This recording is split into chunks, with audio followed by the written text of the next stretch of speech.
მუხიანის აგარაკებზე სანიაღვრე კოლექტორი ეწყობა პროექტი ნეკრესის, სვანეთის ერთობისა და ბორჯომის ქუჩების გარკვეული მონაკვეთის გასწვრივ ხორციელდება. სამუშაოები დაახლოებით 2400 მეტრამდე ტერიტორიაზე ჩატარდება, რისთვისაც ადგილობრივი ბიუჯეტიდან 3.600.000 ლარამდეა გამოყოფილი. სანიაღვრე კოლექტორის მოწყობის პარალელურად მუხიანის აგარაკებზე საგზაო ინფრასტრუქტურის მოწესრიგებაც მიმდინარეობს.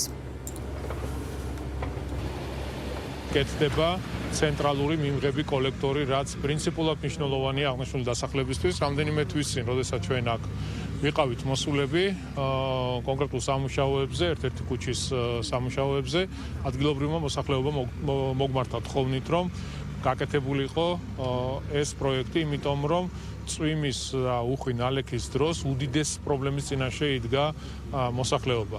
მთელი ზემოდან წამოსული წყალი ამ ოჯახების ეზოებში შედიოდა, იტბორებოდა სახლები და აღნიშნული კოლექტორი მოგწევს იმის შესაძლებლობას, რომ მთლიანად ეს პრობლემა მოუხსნათ. 2025 წლის ბიუჯეტის ფარგლებში გლდანის რაიონის გამგეობამ მუხიანის აგარაკებზე 8 ქუჩის კაპიტალური მოწყობის სამუშაოები დაასრულა.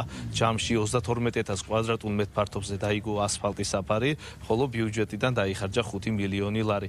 მოგეხსენებათ, რომ აღნიშნულ დასახლებაში არ არსებობდა არანაირი მიწისქვეშა კომუნიკაცია. ჩვენ ნულიდან დავიწყეთ ფაქტობრივად ყველაფერი, მოეწყო წყალარინების სისტემა, მოეწყო სანიაღვრე ქსელები და შემდგომ დავასრულეთ ასფალტის საფარით.